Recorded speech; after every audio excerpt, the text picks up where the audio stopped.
Here we are, late season bow in Oregon. Out here chasing around blacktail with a recurved the way my ancestors used to do it. Not much different, a little bit fancier bow. Beautiful country out here, you know. I go right along the car lines, that way I can kind of use the cars as I drive by from my cover.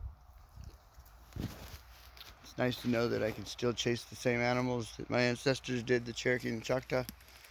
Same thing, stick and string bow and arrows I make myself. A little bit different, you know. I'm not wearing buckskin, I wear camouflage now. Still wear my medicine around my neck. And I'm supposed to be quiet, obviously, but I'm cold, so I decided I'd talk for a little bit. You know, as I'm up here looking around, I started thinking, you know, what the natives around this area used to do. There's so many different resources to use. You know, they have the lodgepole pines to build teepees. They have saplings to build the sweat lodges. You know, and the sweat lodge is like a kind of design. It's more like a dome tent made out of saplings, pretty much. You know, like the tribe, you know, all the woodland Indians used to live in those. They didn't even live in teepees until they started doing powwows on the res and having to roll their stuff up and move around. You know, such as the Lakota, the Sioux. They used to be woodland Indians from around the lakes, and the Chippewa with the French, I believe it was, chased them into the plains where they became plains Indians chasing buffalo.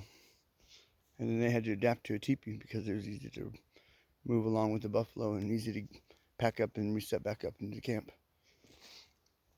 You know, that's like a one thing I've always thought of. I wanted to build myself a traditional lodge. You know, I'm always thinking.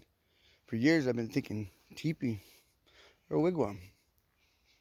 My my ancestors lived in a wigwam, which we still use the same design for sweat lodge.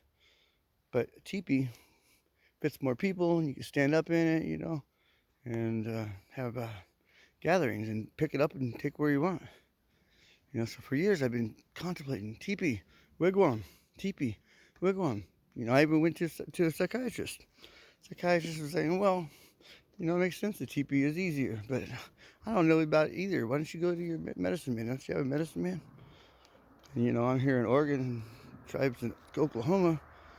So, you know, I found one locally, and he happened to be Lakota. And he's like, oh, I heard this before. This is the problem.